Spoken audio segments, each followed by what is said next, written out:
तुमचे इथे आभार मानते की तुम्ही इथे आलात आणि सगळ्यांना नवरात्रीच्या खूप खूप शुभेच्छा देते। आणि आज माझ्या वाढदिवसानिमित्त मला खूप आनंद होतोय की जेवढं आपण 10 वर्ष 5 वर्ष माझी आणि 5 वर्ष योगेश भोईरांची 10 वर्ष आपण जनतेची कामं केलेली आहेत आणि तुम्ही बघता हे जनतेचं प्रेमच आहे की जे ही सगळी जनता ही आज मला इकडे प्रेमाने माझ्या वाढदिवसाच्या शुभेच्छा देण्यासाठी इकडे आलेली आहे। खरंच खूप बरं वाटतं बघून।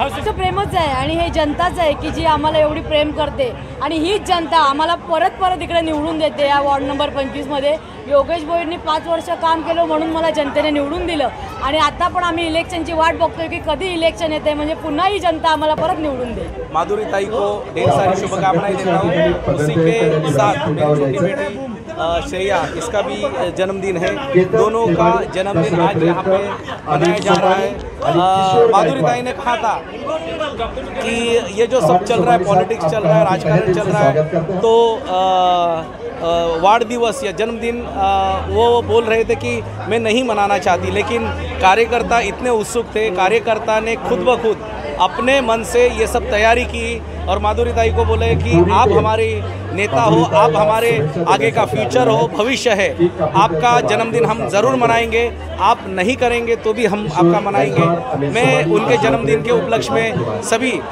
बम्बई महाराष्ट्र देशवासियों को ढेर सारी शुभकामनाएं देता हूं, नवरात्रि की ढेर सारी शुभकामनाएं देता हूं और हमारी माता से यही मैं इच्छा प्रकट करूंगा कि आप महिषासुर वर्धिनी है, यहाँ पे जितने भी महिषासुर है उनका आप वध कीजिए और हमारी बम्बई महाराष्ट्र देश सुजलाम सुफलाम जैसे था वैसे आप पुनः कीजिए। मैं आपसे ये इच्छा प्रकट करूंगा।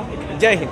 प्रॉब्लम तो सदियों से होते आए हैं। आप प्रभु श्री राम को देखेंगे तो जिस दिन उनकी सीता मैया की शादी हुई तो उनको ये पता नहीं था कि कल मुझे 14 साल का वनवास होने वाला है, लेकिन उन्होंने अपने पति का धर्म पतिव्रता धर्म उन्होंने निभाया और 14 साल का उन्होंने वनवास किया।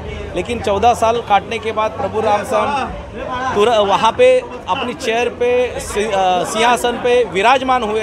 आप छत्रपति शिवाजी महाराज को देखोगे तो उनको भी औरंगजेब ने ऐसे ही ट्रैप, उनको एक षड्यंत्र रच के उनको घेर लिया था, उनको अपने पास कैदी करके रखा था। और वीर सावरकर आप सबसे लेटेस्ट है, आप जान ही रहे हो कि उन्होंने कितने साल ज़िंदगी के आधे से ज़्यादा ज़िंदगी उन्होंने अंडमान निकोबार में काटी है। तो ये हर किसी के भाग्य में है, लेकिन इससे डरना नहीं चाहिए। मेरे भी भाग्य में ऐसा कुछ काला समय आया था, लेकिन मैं इससे डरने वाला नहीं हूँ क्योंकि मैंने कुछ किया नहीं है, मैं कुछ गलत नहीं हूँ, तो मैं बिल्कुल नहीं डरूँगा।